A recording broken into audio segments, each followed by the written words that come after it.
Hello, dear viewers, and welcome back to another episode of This Week in Canada. Thank you so much for joining me this week. My name is Roberto Wakeroll Cruz, and before we get started, I want you guys to do me a big favor if you are a fan of the show, to go down to the links below and check out our Rumble page. Rumble is just like YouTube, except without the scary tech monopoly breathing down our throats, and Lord knows they're coming. They're coming for us every day. They inch closer to us in our sleep. Also, go ahead and check out our Locals page down below. Locals is a new type of media platform. It's a social media platform where us as creators can interact on the ground level with our fans and those that want to engage with us and have just nice conversations. It's a more personal approach to social media. It's social media, for crying out loud. Isn't it supposed to be nice and friendly? When did social media become so spooky and evil? I think it was around Trump time. But anyway, I don't want to go too deep into that. What I want to talk about is Canada, as the name of the show suggests. There was a lot of news this week in Canada. Starting with, and I want to give a big shout out to everybody that didn't take CERB, or if they took CERB, only took CERB for as long as they needed it. Like if they have a family and say they work at a hospital, then they have to take CERB. There's no ifs, ands, or buts around it. You need an extra $2,000 to keep food on the table for your family. That's totally reasonable. I'm talking about people like my friends who took CERB for like 6 months, and then they still have the gall to ask me for that $50 that I owe them. And it's like, no, I already paid you. I paid you $2,000 a month. So that was nice about the pandemic, actually, for me, is that I got to pay off all my bills. But there was a lot of downsides to the pandemic. And let me tell you about one of them. One of them was about the foothold that organized crime seems to have gotten in a lot of cities throughout Canada. One of them, including Montreal, where I live. I don't know if you live somewhere else. Likely you do.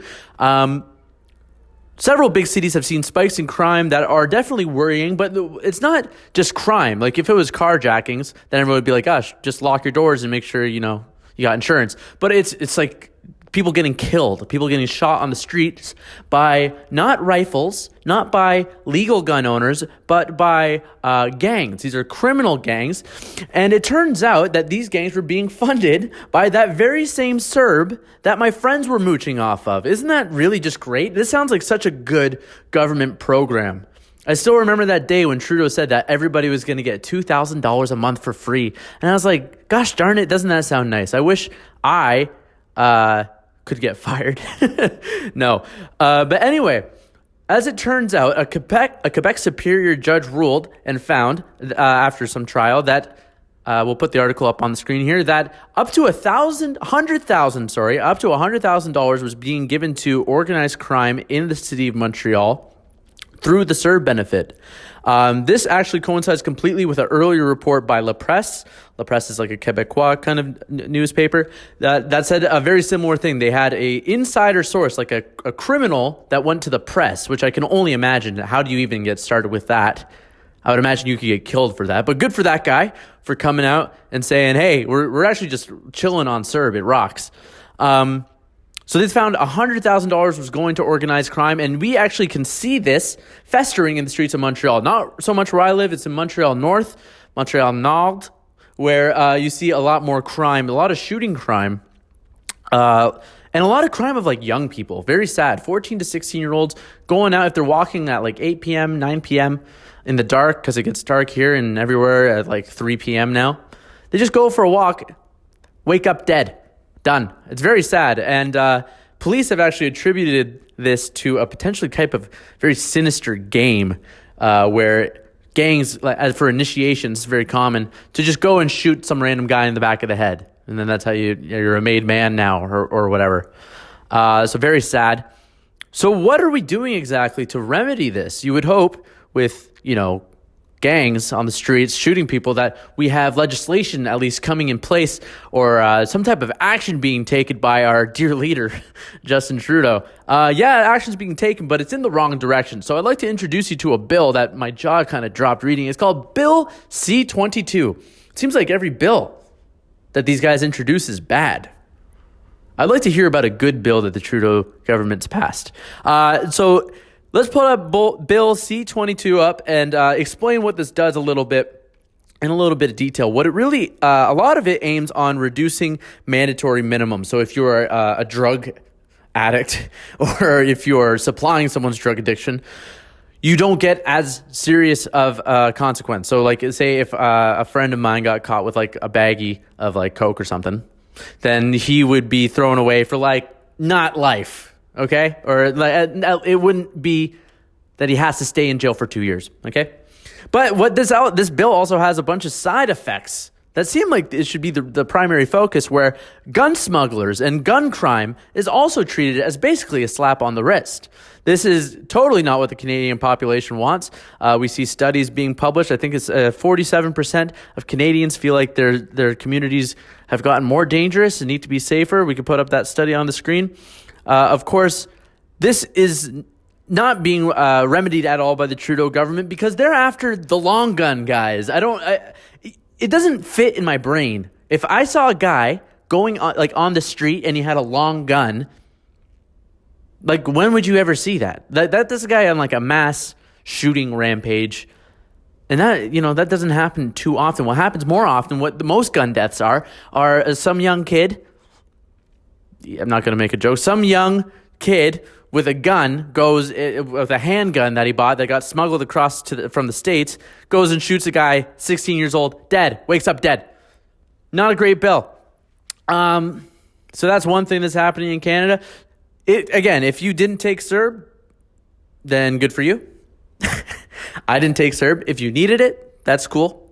If you took it for like 6 months, I don't owe you any money. You can't ask me for anything ever again. Even if I don't know you, if you see me on the street, I'm not giving you a stick of gum or anything. You're done. Now let's go to our next segment. This is going to be very video heavy. I feel like I have to make up for some of the content because I had to take a personal week last week. So let's go right into Pierre Poilievre news. There's a lot of Pierre Poilievre news, and God knows this guy is such a champion. He's back. He's fighting fit. He's ready to rumble. He's back as the shadow finance minister. And we have 4 clips that I'd like to show you. The first one is Pierre Poilievre asking where government money comes from during committee. This is a pretty, you would think, easy question for the government to answer. Where is all this money coming from? You're the government, right? This money isn't coming out of thin air. They're trying to approve a bill for $7 billion more in COVID spending. So where's that money coming from? Let's roll the clip. How is the government paying the $7 billion bill associated with this proposal?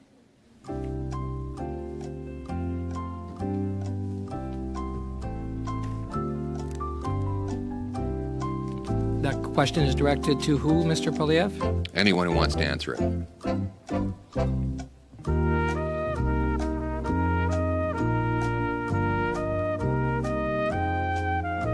If they have anyone over there that is concerned about where the money comes from, that person could speak up. Maybe you could choose one of the witnesses. I don't know who on their side is responsible for this, but clearly they're getting the money from somewhere, so they must know where.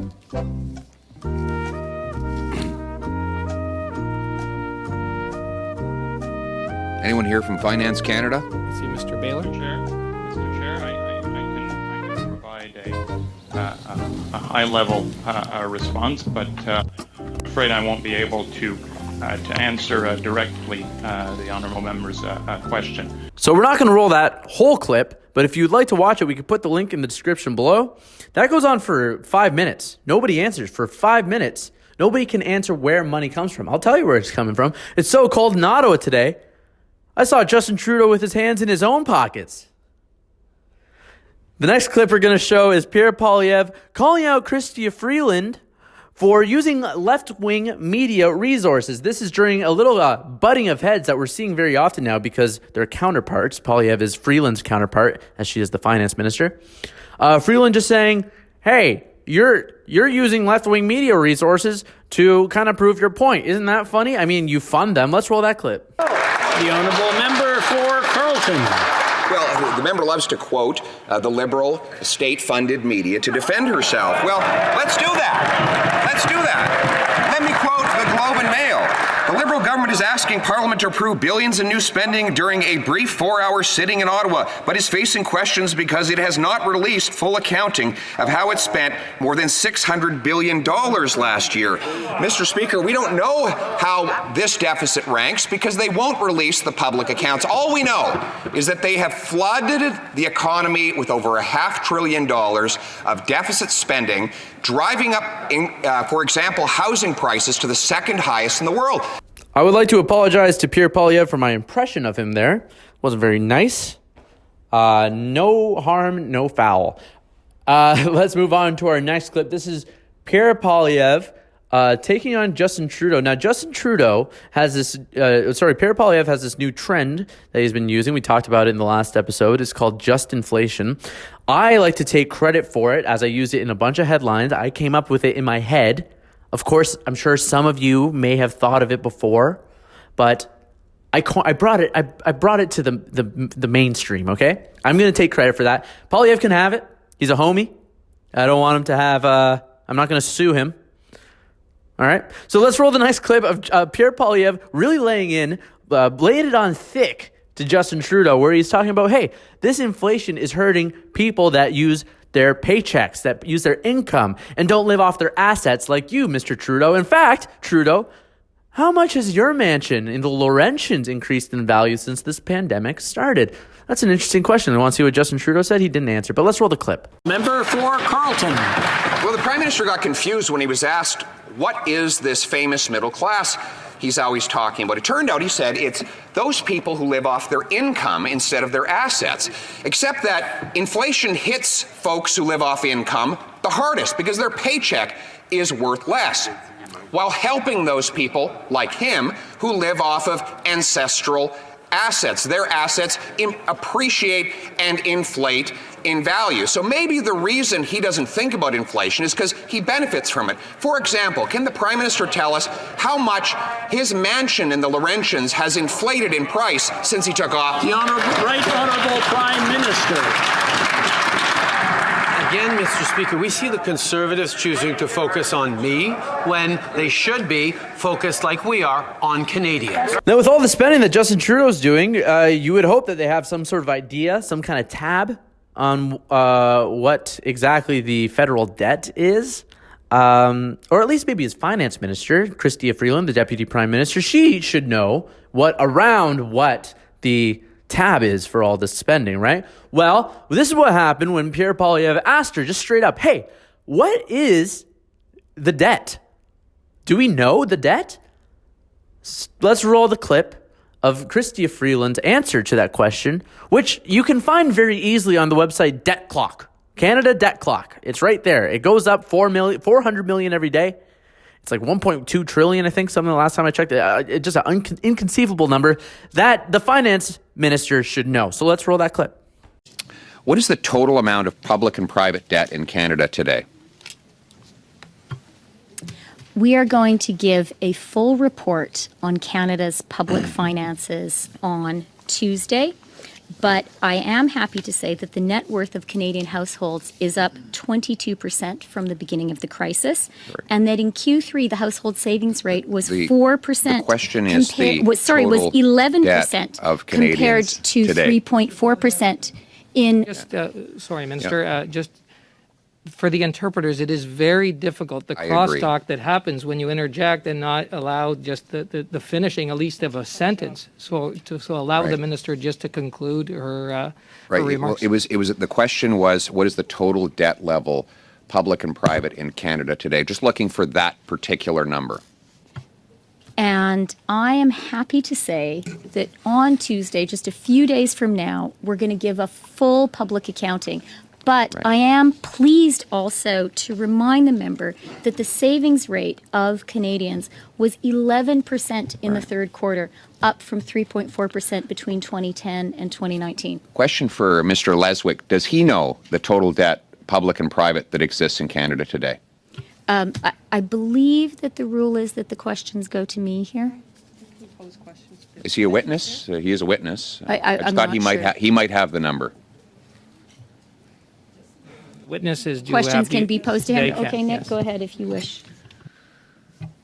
I apologize to the member. I don't have that number at my fingertips. That's a pretty important number. I'm amazed that a Minister of Finance and a senior finance official would not know how much debt there is in Canada today.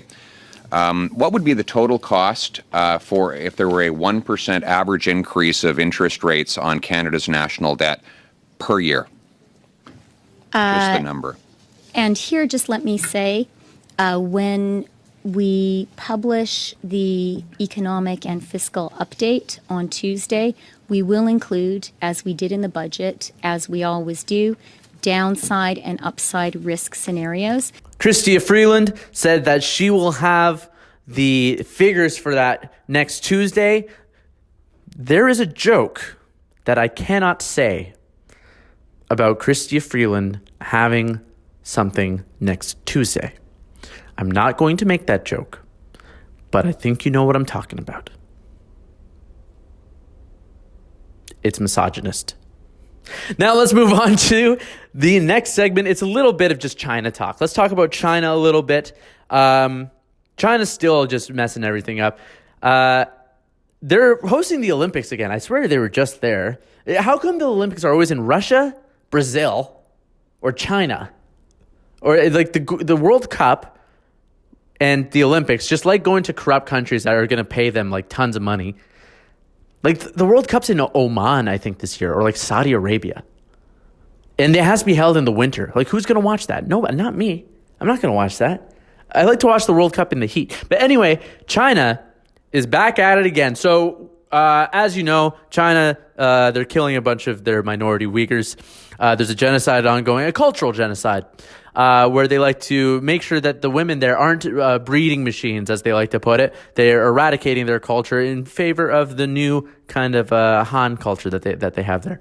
So, what happens? Well, we can't like offend China. Remember that story of the Australian swimmer that I keep talking about? It's this Australian swimmer, Olympian, came in second to a Chinese guy. Then Australia was going to open an Olympic swimming pool in honor of him, of his name. And China went, no, you can't name him that. He said that the Chinese guy that won was on steroids. So they canceled the stadium because of that. So nobody can offend China. Well, we're not going to pull our athletes out of the Olympics, but we'll pull our diplomats. Our diplomats are no longer going to China, which is such a shame. I mean, I watched the Olympics for the diplomats. And now this has all been ruined. We can't just pull out of the Olympics like we did in 1980 when Joe Clark said, yeah, Russia, you guys are a bunch of wimps. We don't like you. And we followed the U.S.'s lead in saying, no, we're not going to send Olympians there. Eeny, meeny, miny, mo. Catch it. Nothing. And then that's just a joke. And now, so I think it's Australia, the UK, Canada, and the US aren't sending diplomats. And what is the Chinese response to this diplomatic suspension or whatever? They're saying, yeah, who cares? We don't care. And why should they care? This is such a weak, fake flex on behalf of the West. And it's because the West, as a conglomerate, is now just being, it's like when Ric Flair or Hulk Hogan did that thing where he's like, ooh, and he like kind of makes the guy buckle to his knees. That's what China's doing that to us culturally. Isn't it sad? I think it makes me very sad. And it makes me very sad when I see like all my young people on Twitter that just kind of fall for it. Like they like the propaganda. And they kind of go like there's these Chinese diplomats that go and they call like senators a bitch, and it's like, you're a bitch, and then everyone's like, oh, he called her a bitch. It's like the lowest form of comedy. I think if he wasn't Chinese, everyone would think it was a misogynist thing, but he's Chinese, so it's funny.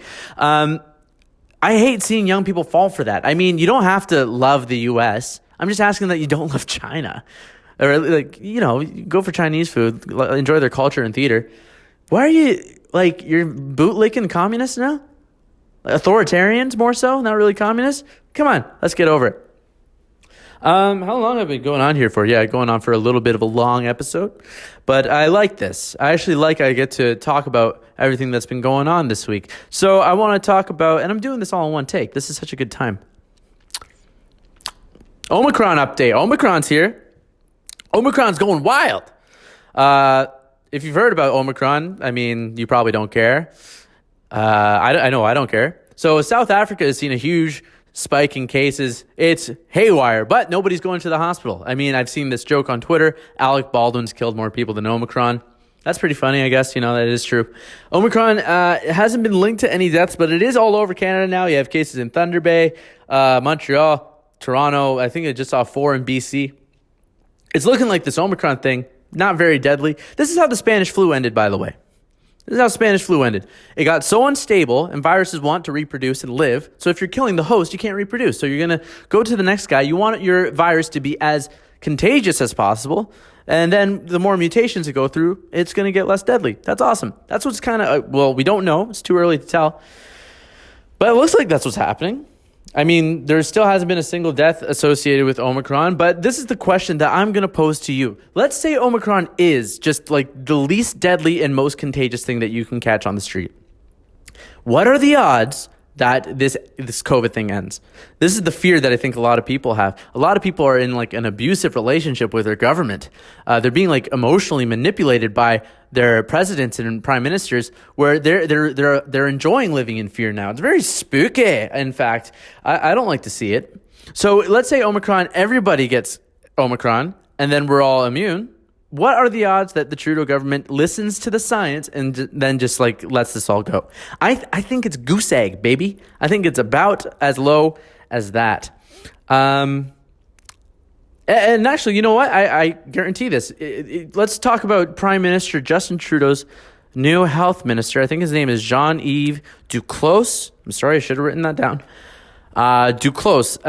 Let's roll a clip of Mr. Duclos talking about how they are preparing for years for the future of this pandemic. This could go on for years. They're prepared for years. We've bought in vaccines until like 2024. Let's roll that clip.